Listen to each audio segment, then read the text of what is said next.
25% Gaza अब ऐसे जलेगा, 25% गाजा अब ऐसे फटेगा।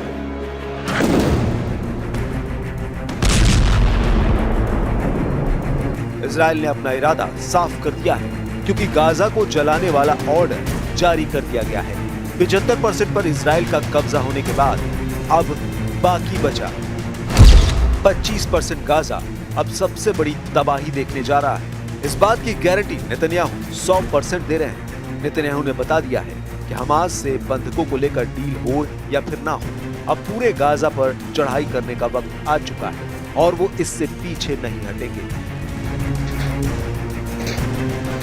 इजराइल का ऑपरेशन अब हमास को डराने के लिए शुरू हो चुका है। इन तस्वीरों के जरिए नेतन्याहू बताना चाहते हैं कि अब जो भी उनके आगे आएगा मिट्टी में मिला दिया जाएगा। हमास को बेचैन करने वाले इस वीडियो में गाजा को जलते हुए देखा जा सकता है।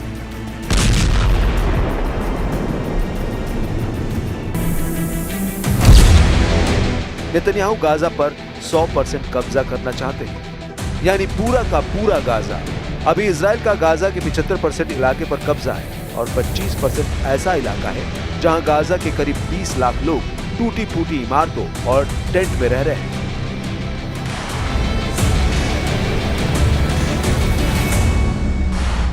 गाजा के खान यूनुस इलाके में इजराइल के कमांडो एक्टिव, वो चप्पे चप्पे पर हमास को तलाश रहे हैं। नेतन्याहू के गाजा ऑपरेशन के लिए 60,000 सैनिकों को झोंकने का फैसला किया गया है, जबकि 20,000 सैनिक और तैयार रहेंगे ताकि गाजा प्लान में कोई कसर न रहे। ये 60,000 सैनिक अब गाजा के 25% इलाके को पूरी तरह घेरेंगे और कोने कोने में ऑपरेशन करेंगे। בהתאם להנחיית הדרג המדיני ולאחר אישור התוכניות על ידי הרמטכ"ל, צה"ל החל בשלב הבא במערכה, שלב ב' במבצע מרכבות גדעון. ריכוז הכוחות בעיר עזה התאפשר בזכות הישגי מבצע מרכבות גדעון. חמאס היום הוא לא אותו חמאס שהיה טרם המבצע. מארגון טרור צבאי הוא נותר ארגון גרילה מוכה וחבול.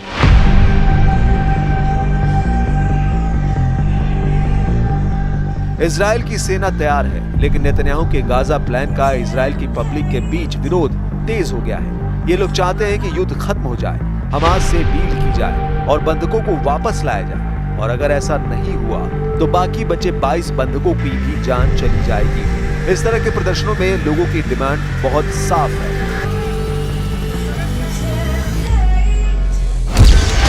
बंधकों की आजादी, हमास से डील और 22 महीने से चले आ रहे इस युद्ध का अंत, ये 3 डिमांड इजराइल में नेतन्याहू की पॉलिटिक्स को चैलेंज कर रही है, क्योंकि 20 से ज्यादा बंधक अब भी हमास के कब्जे में हैं और उनकी आजादी की मांग अब तेज होती जा रही है। साथ में गाजा युद्ध को खत्म करने की मांग है, जिसमें 62,000 से ज्यादा लोगों की मौत हो चुकी है, जबकि नेतन्याहू ने गाजा पर फाइनल चढ़ाई का अपना फैसला और तेज कर दिया है। שמי מכבית ואני הדודה של גלי וזיוי ברמן, תאומים. גייסו היום עוד עשרות אלפי מילואימניקים למשימה בלי תכלית. משימה שמסכנת את היקרים שלנו ומסכנת את החיילים. אין לחללים עוד זמן, הם עלולים להיעלם עם התקדמות הלחימה. האחריות על גורלם של גלי וזיוי וכל החטופים והחטופה היא רק על מקבלי ההחלטות.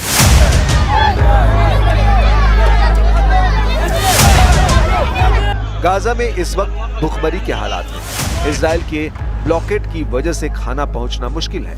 जो ट्रक सामान लेकर पहुंचते भी हैं, उनकी तरफ से लोग ऐसे भागते हैं ताकि किसी तरह आटे और बाकी खाने की बोरी मिल जाए। जिस 25% गाजा पर नेतन्याहू बहुत बड़ा सैन्य ऑपरेशन चलाने की तैयारी कर रहे हैं, वहां पर ये लोग खाने के लिए ऐसी भीड़ लगाते हैं। इससे अंदाजा लगाया जा सकता है कि गाजा में हालात कैसे हैं। हालांकि इजराइल का कहना है कि हमास खाने की लूट कर रहा है, इसलिए ये लोगों तक नहीं पहुंच पा रहा।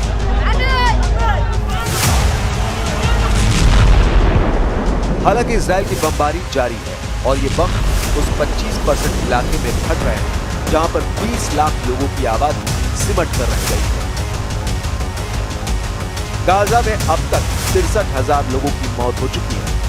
घायलों की तादाद 1.5 लाख पार कर चुकी है। ये ऐसे आंकड़े हैं जिसके बारे में पूरी दुनिया जानती है। नेतन्याहू के गाजा प्लान को ईरान से बड़ी चुनौती आई है। ईरान ने अपने युद्धाभ्यास का वीडियो जारी किया है। ये इजराइल के साथ साथ अमेरिका को धमकी है। जून के महीने में इजराइल से युद्ध के बाद ईरान की सेना ने पहला युद्धाभ्यास किया है। फारस की खाड़ी में ईरान ने अपनी क्रूज मिसाइल और ड्रोन वाली पावर दिखाई है। इस युद्धाभ्यास के दौरान ईरान के एक ड्रोन पर लिखा है इजराइल मुर्दाबाद। ये ईरान का अबाबिल ड्रोन है जो टारगेट से टकराकर फट जाता है। क्या इसी महीने ईरान और इजराइल की टक्कर फिर से शुरू हो सकती है? तेवर दोनों तरफ बहुत खतरनाक है। इजराइल गाजा पर पीछे हटने को राजी नहीं और ईरान ने बता दिया है कि वो युद्ध के लिए फिर से तैयार है। ईरान के रक्षा मंत्री अजीज नासिरजादे ने कहा है कि अब ईरान के पास और घातक मिसाइल आ चुकी है। अगर इजराइल ने फिर हमला किया तो नई मिसाइल इस्तेमाल की जाएगी। अगस्त का महीना सिर्फ गाजा ही नहीं पूरे पश्चिम एशिया के लिए घातक माना जा रहा है। ईरान और इजराइल दोनों आक्रामक हैं और अब गाजा पर चढ़ाई करने से पहले नेतन्याहू के तेवर देखकर लग रहा है कि युद्ध और तेज होने वाला है। जबकि वो बार बार कह रहे हैं कि गाजा पर पूरा कब्जा हुआ तो युद्ध खत्म हो जाएगा। नेतन्याहू के साथ सबसे बड़ी चुनौती उनके वादों को लेकर है, उनके दावों को लेकर है।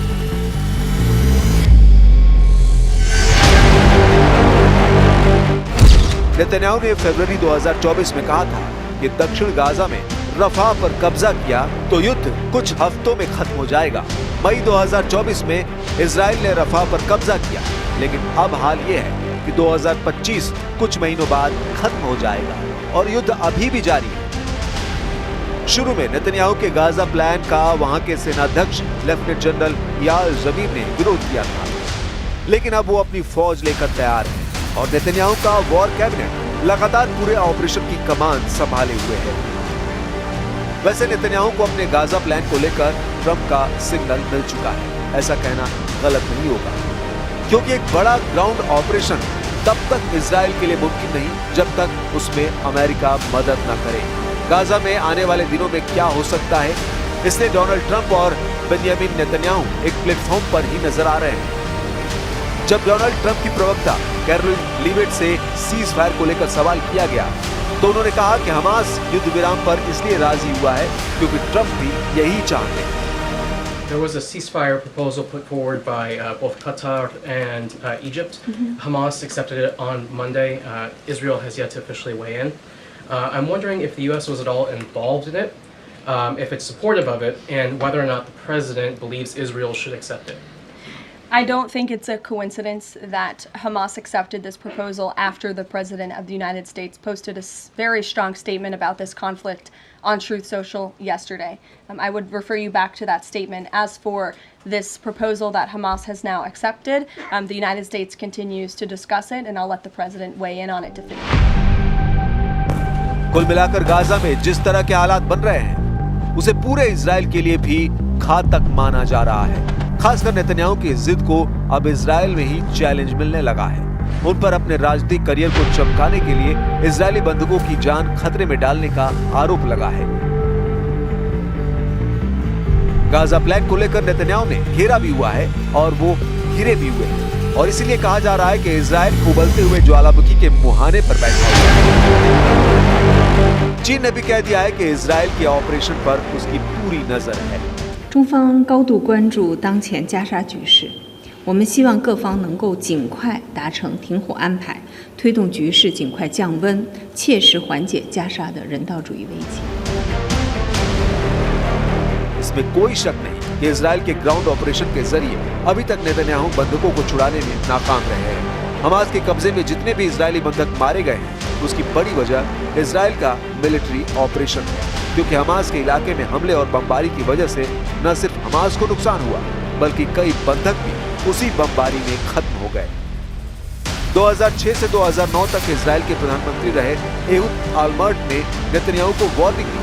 उनका मानना है कि अगर गाजा पर इजराइल की सेना पूरी तरह कब्जा करती है तो गाजा के आखिरी कोने में होने वाले जंग बचे हुए बंधकों को भी मार डालेगी। एहुद ऑलमर्ट का दावा है कि गाजा में मिलिट्री एक्शन से न हमास पूरी तरह हारेगा न ही बंधकों को बचाया जा सकेगा। We've been fighting for 22 months And we had very impressive achievements, military achievements, in the course of these 22 months of fighting. Lots of pains and a very heartbreaking cost for us as well. We were responsible for killing many of the hostages as a result of the military operations in areas which were in the confrontation areas. तमाम विरोध के बावजूद Netanyahu अडिग हैं। Netanyahu ने अब तक Hamas और इजराइल के युद्ध में फ्रंट फुट पर जाकर फैसले लिए हैं। इजराइल की फौज ने हमास को खत्म करने के इरादे से पूरे गाजा को मिट्टी में तब्दील कर दिया है। लेकिन दूसरा सच ये भी है कि करीब 700 दिन के युद्ध के बाद भी इजराइल जीत से दूर है और नेतन्याहू अपनी नीति में कोई बदलाव नहीं करना चाहते।